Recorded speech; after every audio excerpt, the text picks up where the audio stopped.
안녕. 자, 이제 2022년 우리 인적자원 관리 이제 공부하도록 하겠습니다. 늘 제 강의가 그렇듯이 2차 시험에 합격의 가장 중요한 요소는 역시 이제 반복이죠, 그죠? 반복. 요약 있습니다. 반복과 요약을 통해서 우리 고득점으로 가야 됩니다. 그럼 반복과 요약은 뭐 500페이지 이런 책으로 하는 게 아니라 우리가 늘 공부했던 암기노트, 그죠? 암기노트를 통해서 공부를 해야 되겠습니다, 그죠? 자, 이 암기노트는 인적자원 관리에서 핵심적인 내용만을 요약 정리했고, 뭐 약간 암호문처럼 핵심 키워드만 존재하면서 두 문자 암기를 통해서 여러분들의 합격에 도움을 주도록 만들어 놓은 건데, 또 이게 이제 만병통치약은 아닙니다.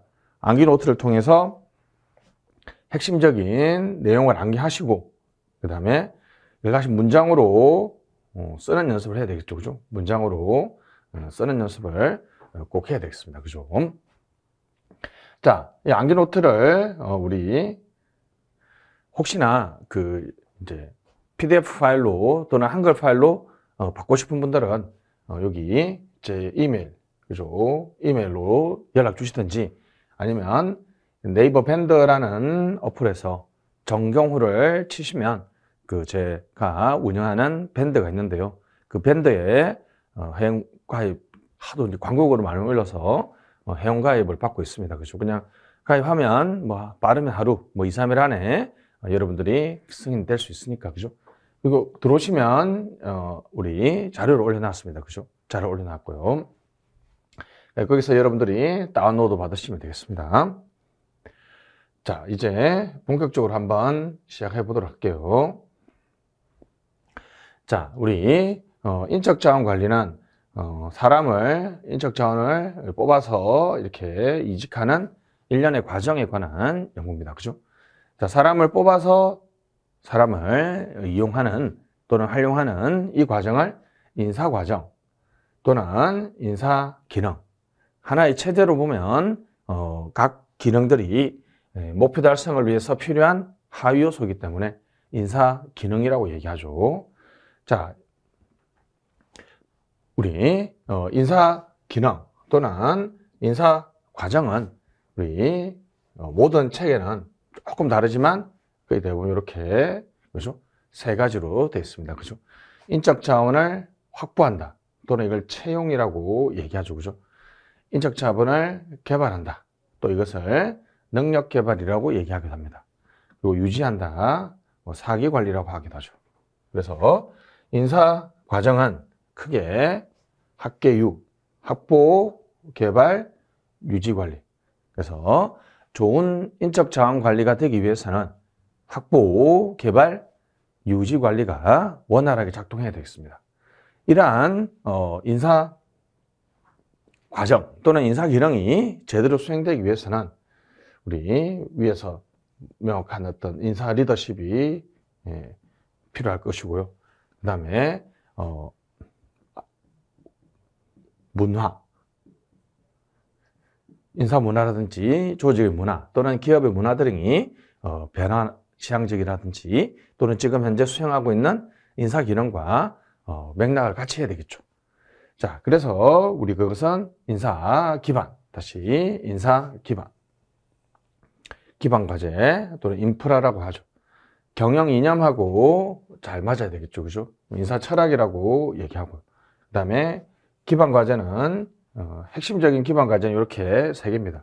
감의부, 감사, 인사 감사, EHRM.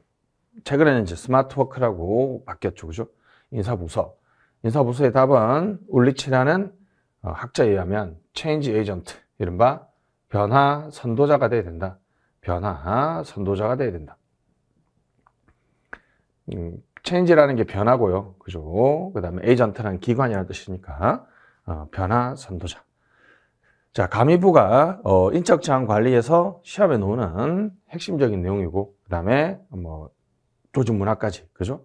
조직 문화까지 같이 인사 기능하고 같이 맥락을 같이 하면 좋겠죠, 그죠?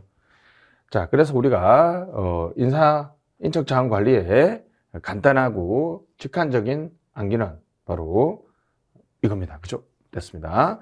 학계유, 확보, 개발, 유지라는 인사 과정, 인사 기능이 제대로 되기 위해서는 인사 리더십이 있어야 되고요. 인사 감사, EHRM, 인사 부서, 인사 기관, 그리고 인사 문화 또는 조직 문화. 그래서 가미부 됐죠? 가미부, 학계유의 가미부. 자, 이렇게 외우시면 다시 뭐라고요? 학계유의 가미부 이렇게 외우시면 되겠습니다. 자, 다시 차초로 좀 암기해야 되겠습니다. 그죠? 인적 자원의 확보는 세 가지 단계로 해줍니다. 몇 명이 필요한지 또는 어디서 그걸 구할 것인지에 관한 인력 계획을 수립하고 우리 모집 방법을 설계한 다음 선발한다는 거죠. 그죠?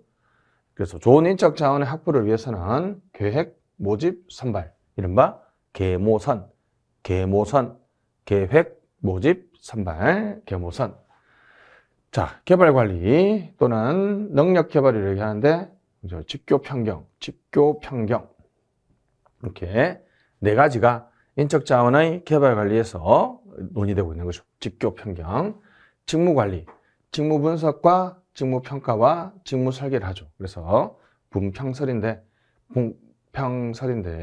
요거까지는 이제 나중에 보시고, 교육 훈련은 OJT, OFJT, 역량 HRM, 액션러닝 등이 이슈가 있는데요. 여기까지는 외우지 마시고, 자, 직교 평경, 다시 직교 평경 됐죠. 그 다음에 유지관리를 위해서는 노상방기 낀다 뿡뿡뿡, 노상방기 뿡뿡뿡.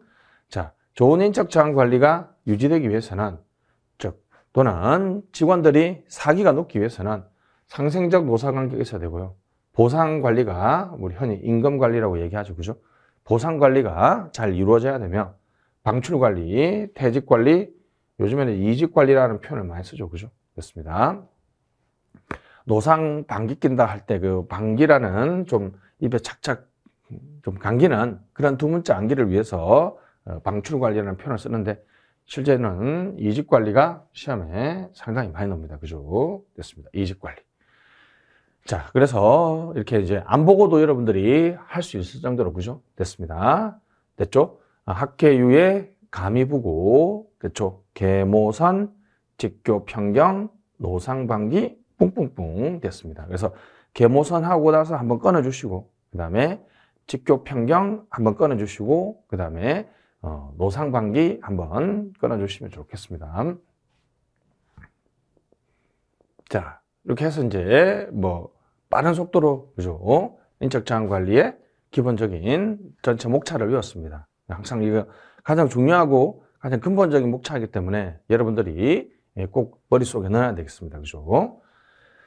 자, 그래서 이제 1편 인적 자원 관리의 총론인데요. 기초 이론인데 총론이라는 말은 인적 자원 관리가 계모선, 직교 평경, 노상 방기가 어떻게 이루어질 것인지에 관한 기본 원칙, 기본 방향, 기본적인 원칙을 또는 이것은 기업 입장에서 보면 우리 CEO가 조직을 어떻게 운영하고 인적 자원 관리를 어떻게 할 것인가에 관한 하나의 철학이니까 우리 이제 인사 철학, 그죠? 사람을 어떻게 뽑고 관리할 것인가, 관점, 모형, 이론, 접근법, 이런 식의 다양한, 됐죠? 환경 변화에 따라서 우리 인적 자원 관리의 방향, 인사 철학의 변화, 인사 관리의 모형, 관점, 이론, 접근법이 어떻게 바뀔 것이냐, 그 얘기죠. 그죠? 그러면 이제 당연히 환경 변화를 먼저 봐야 되겠고요. 그러한 환경 변화에 대응하는 인적 자원 관리의 방향을 봐야 되겠죠. 그죠? 자, 환경은 우리가 이제 1차 공부할 때도 우리가 했었죠. 그죠? 자, 대내외적 환경 변화는 조직 바깥에서 조직에 영향을 주는 모든 것들을 말하고요. 대내적 환경 변화는 구성원들이죠. 그죠? 최근에 여성 근로자들이 많아지고 또 차세대들, MZ세대 또는 90년 이후의 세대들이 이제 본격적으로 조직에 진입하고 그다음에 베이비붐의 본격 은퇴가 시작되고 있습니다. 그죠? 그래서 최근에 우리 가장 큰 우리 조직 구성원들의 변화는 그래서 우리 그냥 좀 이렇게 여성 차붐. 자, 최근에 조직 내부에 이런 변화는 여성 차붐이다. 이렇게 일단 외워주시고 대외적 환경 변화는 우리 이제 모든 조직들이 다 경험하는 일반 환경의 변화가 있고 역시 인적 자원 관리는 노동 시장 또는 노동 환경의 변화를 봐야 되겠죠. 그죠? 최근 근로자들의 어떤 기본적인 생태 또는 토양이 어떻게 바뀌느냐. 자, 일반 환경에서는 우리 지능정보와 정세윤 공책다. 정세윤 공책다 됐죠. 정세윤 공책다를 기억해 주시면 되겠습니다. 자, 두 번째 암기법은 반복하면 반복할수록 여러분 입에 착착 감기면 좋겠고요. 꼭 그게 아니더라도 여러분들 이게 싫으면 그냥 좀 풀 텍스트로 암기해 주시면 좋겠습니다. 최근 우리 지능정보와 우리 이른바 몇 차 산업혁명, 4차 산업혁명, 세계화가 더욱더 심화되고 윤리경영, 공유가치 성장, 요즘은 이제 ESG라 그러죠. 기업의 사회적 책임, 다문화주의 등이 우리 최근 행정부 환경의 변화가 되겠습니다. 정세윤 공책다. 됐죠? 최근에 이런 윤리경영이나 기업의 사회적 책임 이런 것들 합쳐서 여러분들이 공부 좀 하신 분들은 아시겠죠? 그죠? ESG라는 표현을 쓰기도 하죠. 그죠? 최근 노동시장의 변화의 핵심은 여고 학비다. 남고보다 여고가 학비가 더 비싸죠. 그죠? 여고 학비.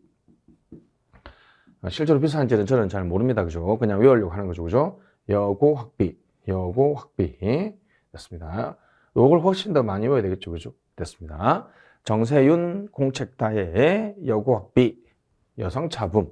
자, 일단은 여성의 사회적 진출이 늘어나고 우리가 이제 점점 고령화 또는 고학력화 그리고 비정규직이 늘어나고 있는 우리 일반적인 세상이 있습니다. 그죠? 노동시장의 변화. 그래서 이 환경 변화를 되게 잘 암기하고 써주셔야 됩니다. 그죠? 왜 경력 관리를 새롭게 해야 될까요? 그것은 지능정보화라는 환경의 변화와 내부적으로 차세대들, 여성 또는 베이비붐의 본격 은퇴로 인해서 사람들의 노동에 대한 가치가 바뀌기 때문이죠. 그죠? 자, 그래서 정세윤 공책다, 여고학비, 여성 차붐 됐습니다. 쭉 핵심적인 내용을 한번 봅시다. 이런 것들은 우리 이제 시험장에 가서 무조건 써야 될 내용이죠. 그죠? 일단은 대외적 환경 변화에 일반 환경이 있습니다. 그죠? 그 다음에 과학 환경이 있겠죠. 과학 환경은 아까 말했던 것처럼 노동시장의 변화, 여고 학비가 되겠습니다. 자, 정세윤 공책다. 그죠? 정보화인데 요즘에는 이제 초연결 사회, 이른바 지능정보 사회.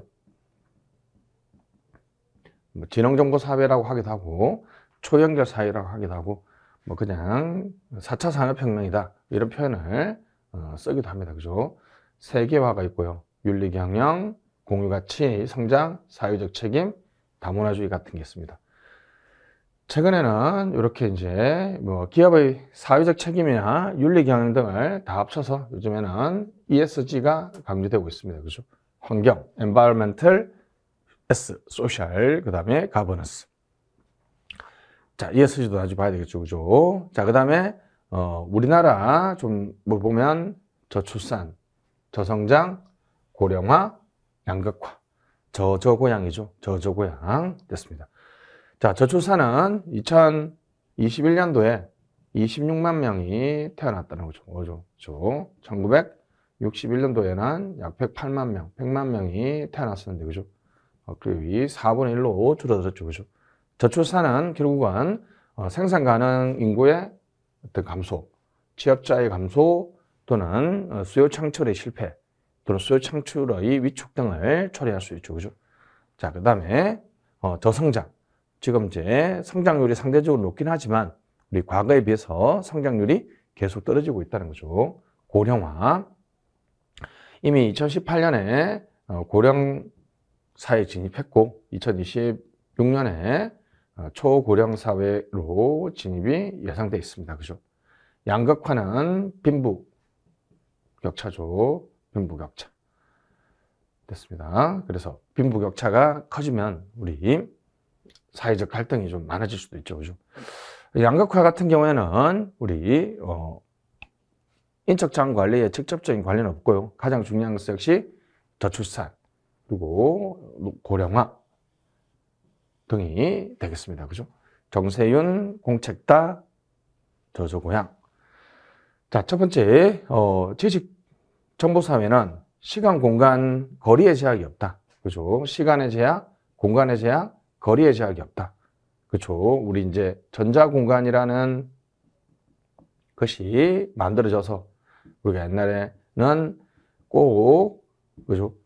저녁 6시까지 가서 접수했는데 요즘에는 이 채용되면서 온라인으로 접수하기 때문에 그렇죠. 시간의 제약, 공간의 제약, 거리의 제약이 없어졌다는 거죠. 아주 빠르게 변한다. 이른바 스피드의 경제. 산업사회에서는 평균 비용을 감소시키는 규모의 경제였지만 이제는 신속하게 변하는 스피드의 경제. 이제 지식과 정보가 있는 조직이라 개인은 살아남고 그러지 못한 조직은 살아남지 못한다. 그렇죠? 지식과 정보 관리, 불확실성이 높아진다.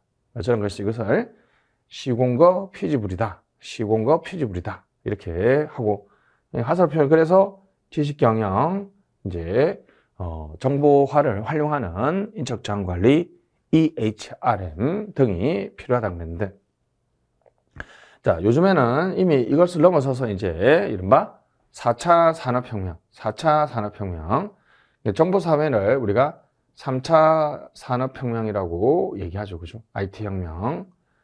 그죠? 2차 산업혁명은 전기가 개발됐을 때고요. 1차 산업혁명은 전기가 개발됐을 때 얘기입니다. 그죠? 4차 산업혁명에 대한 내용들이 있습니다. 그죠? 자, 상복투시입니다. 상복투시. 상호 오전성이 높아진다. 이거 우리가 요즘에 초연결을 하죠. 상호 오전성, 초연결 또는 융합, 초융합. 당연히 이제 상호 오전이 높아지면 세상은 복잡해지고 더욱더 투명해질 거다. 즉각 반응이 있는 이른바 특시성. 4차 산업혁명은 상복투시, 상호전성, 복잡성, 투명성, 특시성을 특징으로 합니다. 그러니까 초연결, 초융합 등을 말하죠. 그죠? 그러니까 최근에는 빨리빨리 변화해야 된다는 이른바 민첩성, 애잘러티, 민첩성이 강조되고 있고 학습 조직이나 취직 관리는 당연히 강조되겠죠. 그죠? 혹시 답안지 쓰실 분들은 핵심 단어는 2016 다보스 포럼, 이른바 WF, 세계 경제 포럼, 월드 이코노믹 포럼이죠. 크라우드 스와프가 주재하는 다보스 포럼이 전 세계 이슈를 주도해 나가죠. 그죠? 2016년에 바로 4차 산업혁명을 얘기하면서 이제 전혀 새로운 세상이 올 것이다. 그래서 AICBM으로 촉발된다. AI, 맞죠? IoT, 사물 인터넷이죠. 그죠? C는 클라우드. 여러분들 요즘 많이 쓰시죠? 클라우드. B는 엄청나게 많은 데이터들을 분석해서 유의미한 가치 창조 활동에 사용하는 빅데이터. 그 다음에 M은 모바일. 우리나라 이제 여러분 모바일 스마트폰 개통 건수가 5천만 건이 넘었었답니다. 그죠? 이른바 모바일 온리 시대. 요즘 인터넷보다는 모바일로 주문하고 결제하는 경우가 더 많잖아요. 그죠? AICBM. 그죠? AICBM. 최근에는 이 AICBM에 대해서 이제 블록체인 같은 우리 암호 기술이 등장하고 있습니다. 그죠? 복잡하고 연결되기 때문에 이제 디지털 컨버전스, 이른바 IT와 BIT의 연계가 강조되고 있습니다. 그죠? 그래서 우리가 이것을 자율주행카, 자, 그죠? 핀테크, 뭐 이런 것들이 IT와 BIT가 연계되는 대표적인 것이죠. 지식정보사회와 지능정보사회의 가장 큰 차이는 정보사회는 여전히 인간이 개입하는데, 그죠? 자, 지능정보사회는 4차 산업혁명은 인간이 개입하지 않는 컨텍스트 어웨어, 이 단어를 꼭 좀 기억해 주십시오. 옛날에는 여러분들이 내비게이션이 없던 시대는 이제 그냥 옛날에 그냥 지도 보고 찾아가던 그런 시대였지만, 자, 내비게이션이라는 것이 이제 현실 세계를 가상 공간에 옮겨 놓은 거죠. 그죠? 여러분들이 운전할 때 되게 편하게 다닐 수 있잖아요. 그죠? 그래서 여러분들이 A와 B 사이를 연결했다. 서울하고 부산을 여러분들이 목적지로 출발지를 세팅하고 목적지를 세팅했으면, 옛날 같은 경우에는 정보사회에서는 A와 B 사이에 여러분이 최초로 설정했던 그 길을 주구장창 달리죠.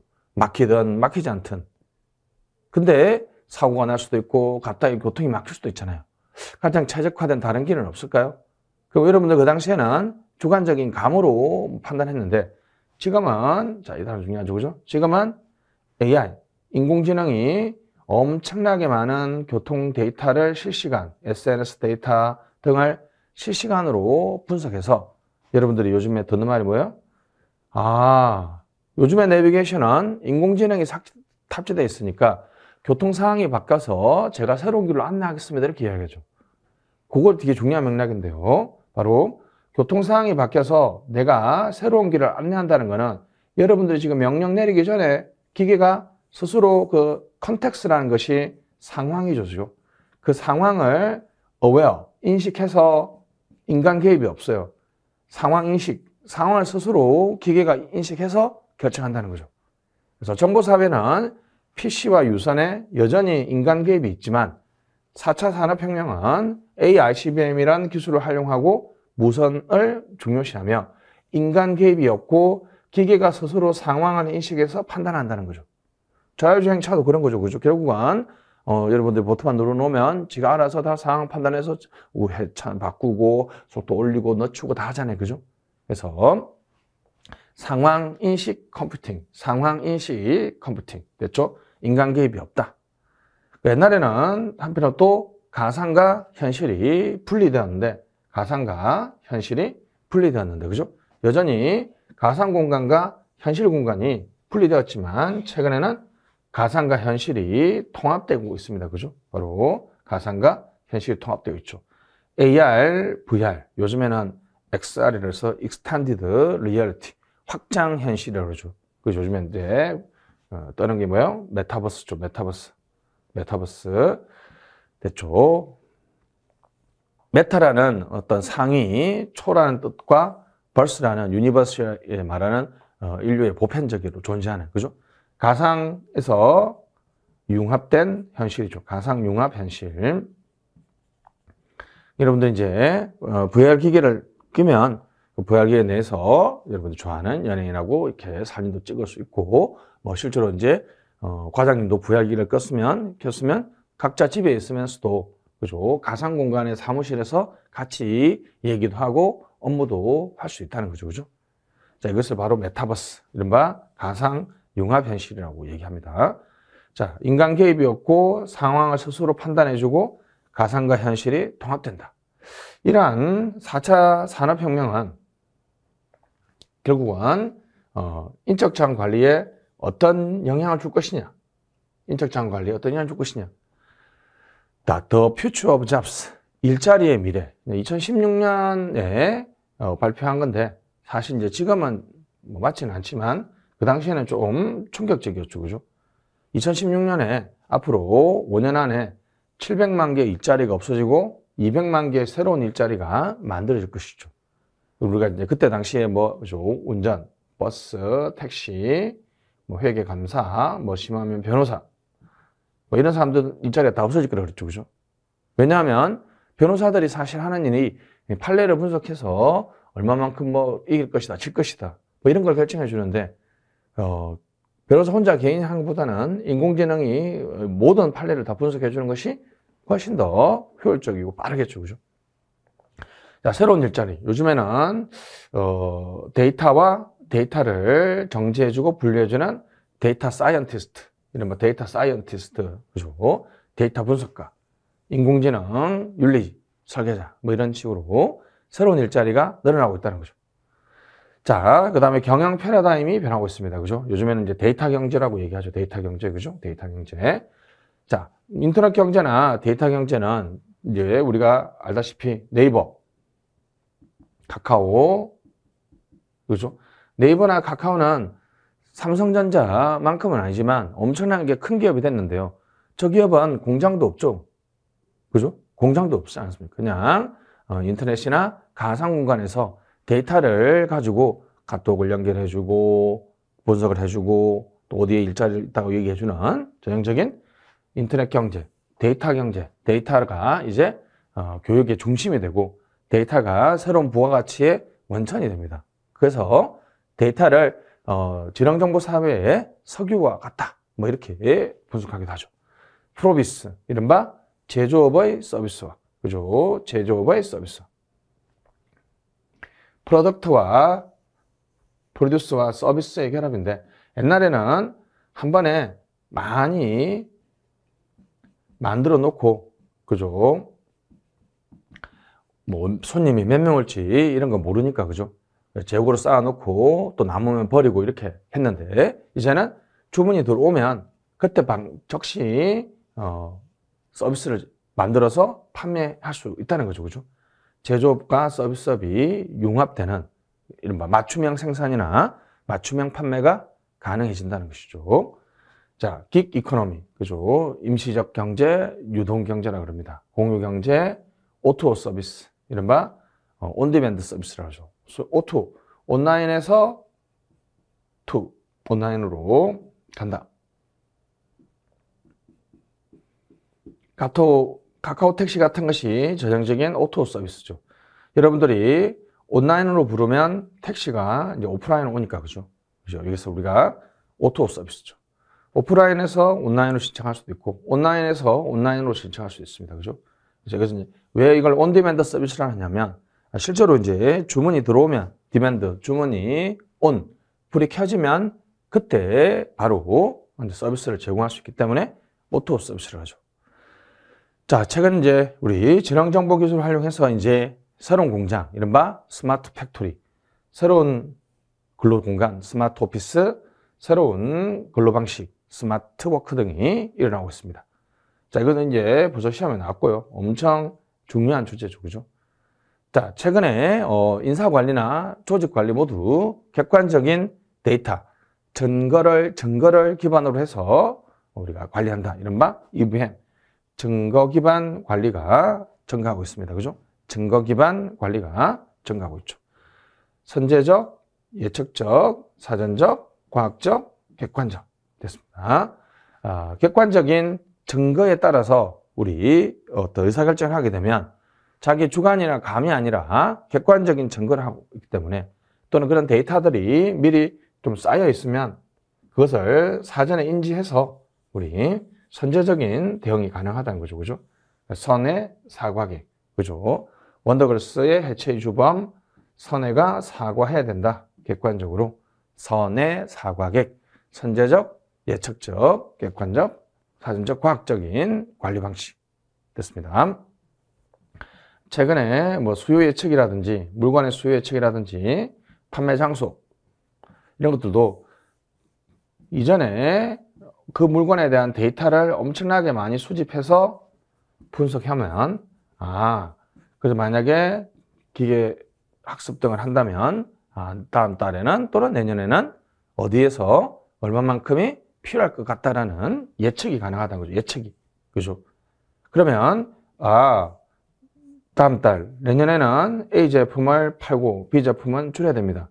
라는 이러한 의사결정은 과거에는 내가 요즘 느낌이 좀 그래. 이게 아니라 이제, 그죠? 데이터에 기초하니까 과학적이고 객관적이죠. 근데 예측을 하니까 선제적이고 예측적이죠. 그리고 사전적이죠. 증거 기반 인사관리 또는 증거 기반의 채용, 증거 기반의 보수, 등은 선제적, 사전적, 과학적, 객관적인 관리가 될 수 있다는 거죠. 자, 여기가 이제 지능정보화와 또는 정보사회에 대한 내용이었고요. 됐습니다. 그죠? 우리가 이제 요 순서대로, 그죠? 여기 이제 낙서가 많이 됐는데, 됐죠? 정, 세, 윤, 공, 책, 다. 이렇게 이제 일반 환경 보고 있었는데, 요 정보화는 지금은, 그죠? 예전에 정보사회, 인간이 개입해서 PC와 유선 위주였다는 이 정보사회의 시공거 피지부를 넘어서서 최근에 WEF 2016년부터 본격 논의된 4차 산업혁명은 이러한 정보사회를 넘어서서 상폭투시, 그래서 상황인식, 인간 개입이었고, 고용의 변화, 경영의 변화, 경영 방식의 변화, 기업 관리 방식을 변화시킨다는 거죠. 여기 이제 핵심적인 내용이고요. 여기 또 살을 많이 붙여서 50점짜리 또는 60, 30점짜리 문제로 기억을 해야 되겠습니다. 다음은 세계화죠. 세계화. 그죠? 세계화는 무한 경쟁과 글로벌 경쟁, 무한 경쟁, 글로벌 스탠다드, 이게 가장 중요한 논의죠. 그죠? 이제 세계화라는 것이 예전에는 우리가 국내 수준에서 뭔가 제품을 만들고 팔고만 생각했는데, 이제 기업이 세계화되면서 국제인적 자원 관리가 늘어나고 글로벌 경영 방식으로 바뀌고 있습니다. 그죠? 자, 그러면 기업 조직도 변해야 되겠죠. 그죠? 국제사업부로 제품, 지역사업부, 매트리스 조직으로 간다라고 나와 있는데, 이거는 이제 조직론에 있는 내용인데, 인적 자원 관리에서는 시험에 넣기 좀 힘들겠죠. 그죠? 그 다음에 국제 인적 자원 관리가 그죠? 아주 중요한 요소로 강조되고 있습니다. 그죠? 국제 인적 자원 관리. 이미 시험에 나왔죠. 그죠?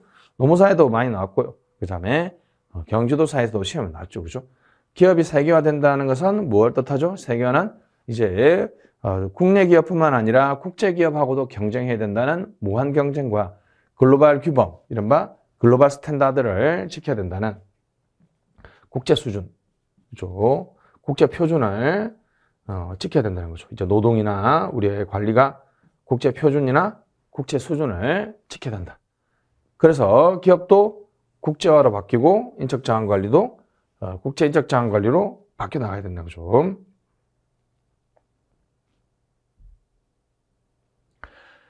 자, 그 다음에 윤리 경영입니다. 그죠? 정세윤, 우리 이제 정보화, 그죠? 그래서 이제 시공고 피지불이었지만 이제 지능정보 사회가 되니까 상폭투시, 인간 개입이 없고 스스로 상황을 인식한다. 이러한 지능정보 사회에서 경영이 변하고, 그죠? 기업 경영 방식이 변하고, 근로의 방식이 다 변한다는 거죠. 자, 그 다음에 세계화입니다. 세계화는 무한 경쟁과 글로벌 스탠다드가 강조되기 때문에 기업 조직이 국제화돼야 되고, 그 다음에 국제인적 자원 관리가 돼야 된다는 거죠. 자, 그 다음에 그죠? 정, 세, 윤, 공, 책, 다문화주의 밑에 나와 있겠죠. 다문화주의. 최근에 이제 이것을 이제 ESG라고 얘기합니다. 그죠? ESG, Environment, 환경. ESG는 우리 기업뿐만 아니라 모든 조직들 또는 개인에게도 다 요구되는 새로운 국제 규범이죠. 그죠? 환경, 사회적 책임이겠죠. 그죠? 기업이 이제 환경도 보호하고 사회적 책임도 다하고 거버넌스, 지배구조 그런 것들을 포괄해서 할 수 있도록 기업의 의사결정 구조에 이것을 포함시킨다는 거죠. 그죠? 됐습니다. 그래서 정세윤 공책다. 일단 여기까지 이런 변화만 기억하시면 되겠습니다. 자, 그 다음에 다문화주의. 그죠? 지금 현재 외국인 250만 시대입니다. 그죠? 외국인 250만 시대. 됐습니다. 우리 이제 100만 명, 5%, 인구의 한 5% 정도. 우리나라 인구가 5,100만 명 정도 되거든요. 5,100만 명 좀 넘는데 5%니까 그죠? 500만 명이면 10%, 250만 명이니까 한 5% 정도 된다는 거죠. 그죠? 자, 그래서 다문화 가정에 대한 지원이라든지 이 다양성을 자극해 줄 필요가 있습니다. 그래서 발전의 원동력. 멜팅팟이 아니라 샐러드볼이라고 그랬죠. 그죠? 다양성을 촉진, 장려해서 발전의 원동력으로 삼는다는 거죠. 그래서 인적 자원 관리에서도 이제 다이버시티 매니지먼트로 가야 된다. 아주 중요합니다. 다문화주의. 다양성을 촉진, 장려해서 발전의 원동력으로 삼겠다는 것이 핵심적인 내용이 되겠죠.